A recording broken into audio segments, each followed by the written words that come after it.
The issue with business is that we can do anything. We can change our prices, we can change our marketing, we can change our sales, we can change our anything, but we don't know what will work. And so imagine entrepreneurship as you get on a boat and you're sailing and you don't know if you're going to reach land again. And so each change that you make strategically and tactically in your business will determine if you reach land or not, whatever land may be for you, whatever goal that may be. Think of that as the land. In this video, I want to share with you the few things that I did in 2025 that had the most profound difference that tripled our business. And let me be very clear. I've been running Adstra since 2023, 2022, give or take. Before that, I was a freelancer, and I went from charging $5 an hour to now we charge $20,000 plus. We have some clients paying us 80 grand and a rev share. So it's one of those things where I just failed over and over and over and figured out what stuck and then kept the thing that stuck. And so here's the things in 2025 that our stage in business, how I was able to triple our revenue from 2024 to 2025 and what I'm going to be doing forward in 2026 and beyond. So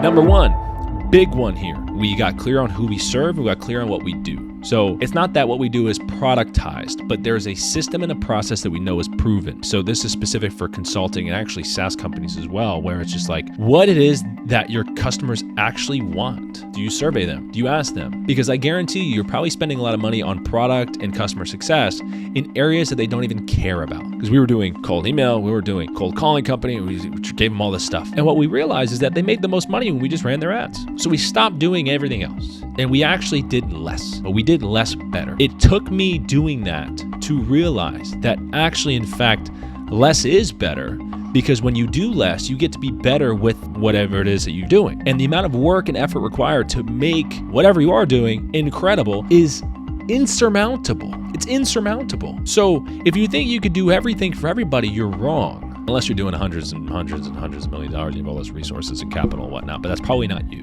Secondarily to that, still on point number one though, is getting clear on who you serve. This is very true. I've met with 3,000 plus business owners on sales calls, and I can tell you this for a fact, that there is a 20% of your CRM, same demographics, same psychographics, same pains, same needs, same obstacles, same desires, that make up 80% of the revenue that you've ever generated. We found that high ticket services and SaaS companies, online services, we love consulting and stuff like that. We do some in-person stuff, but the plumber is not our ICP. We have some digital products that plumbers can buy, but like people who work with us directly, we know that they have to sell something over $20, $30, $40, $50,000 ACV works really well. They charge by usage. They have a very strategic pricing model that they're able to make a high LTV, therefore a higher return on investment. And then they have something that's unique because we're good at marketing, but we can't market a pile of doo-doo. People gotta actually need it. They don't actually want it. We don't work with pre-revenue SaaS companies. We will if they have funding and they have some data to prove that people want what they have. And they have to have some users. If they don't have any users, they have any customers, then we can't help you. My suggestion here is that avoid the mental blocker that you have with, I don't want to niche down. Here's the thing.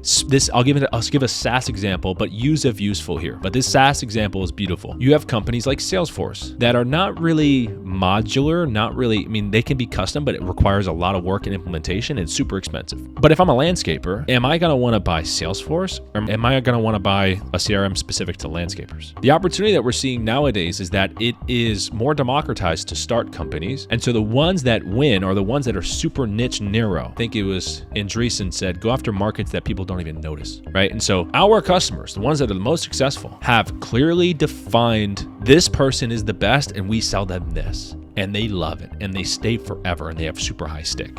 If that's your product, that's your service, you should click the button below, watch the free training, book a call with us because we could probably help you scale and we'll guarantee it as well. Very cool. So those two things made a huge difference for us. It got simpler. The sales conversations got better. Our testimonials made more sense to them. Our case studies made more sense to them. Our ads got more specific. Everything became better and we just made a whole lot more money. Number two, we used to charge for a 6-month to 12-month program. You got to lock it in. What we found is people actually hate spending for a defined period of time, month over month over month. And you might have a SaaS company might be like, well, I don't know, that's true. Well, hear me out. Shifted that model to a 12 to 16 week program, and we made it more expensive week over week, month over month. More people bought it. Why? Well, look, if you're selling something expensive, that means you're selling to rich people or businesses. In that case, what do they care about most? Speed, time. So, and also paying once, never paying again. The pushback that I get on this, because I explain this to people all the time, this made the huge difference of accepting prepayments and splitting into two instead of doing a monthly. People hate paying monthly stuff. The breakage that people have, the obstacle that people have about that is that, well, if I charge up front, then where's my recurring revenue coming from?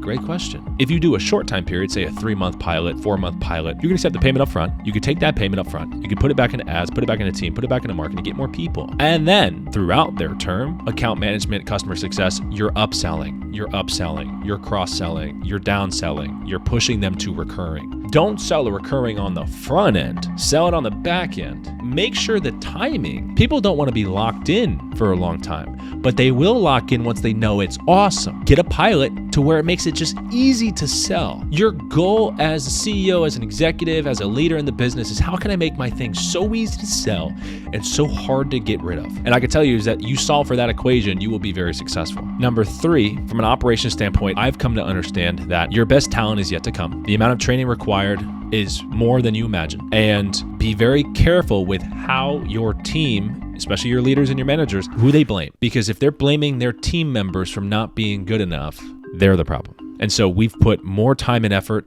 and investments into training, into recruiting, into upskilling, and into performance incentives for CS. And what that has done for us is an increased accountability in a remote-based team. It increased the competition within the team, and it also increased the accountability that my managers and my leaders have for their role, so that they don't just toss it off as a complaint that so-and-so XYZ. Moving into 2026, I know what I'm good at. I know what I'm not good at. The plan now is to just be very strong on metrics and look at what is still a constraint that's going to be the 3X. I'm not worrying about anything else that's not a 3X opportunity, okay? And right now, the 3X opportunity is brand and talent, specifically sales talent. I mentioned in a previous video, we get a bunch of booked calls. The sales calendar is the tough part, having availability on the sales calendar, and I've struggled a lot with sales training. It's not 5 things, 10 things, 15 things, 20 things that you need to fix. It may seem like that because in business, you have 19 burning fires all at one moment. It is your job to figure out what is the fire that, if not extinguished, will kill the business first. Let me repeat that. Your job as a leader and the CEO of the company is to figure out, of the fires that are burning, which one is burning the most ferociously that, if not tamed, will kill the business first. Whatever the first 3 are, that's your goal for 2026. And my suggestion is don't do what I did. Do not solve the problem 2, 3, 4, 5, 6 times over. Sometimes that new closer just needs more time, just needs more training, just needs more attention, just needs more work,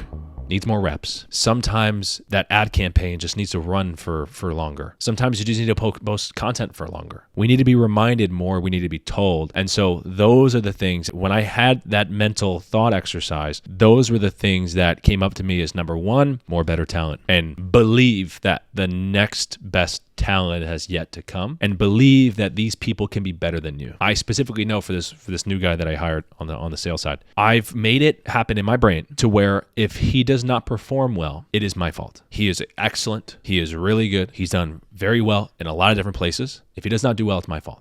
Why?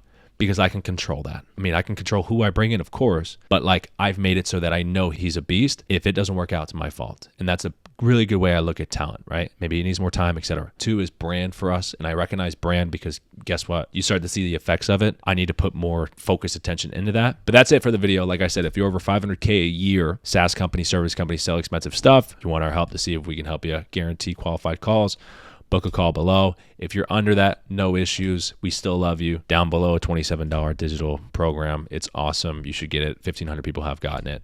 If you're here for the free stuff, that's cool. I do hope that you buy eventually at some point, because why I do this free value stuff is very, very selfishly and very upfront and very transparently, so that you can see that we know what we're talking about and you'll want to buy stuff from us. I appreciate you. Thanks for watching. Leave a like, leave a sub, whatever, and I'll see you next time.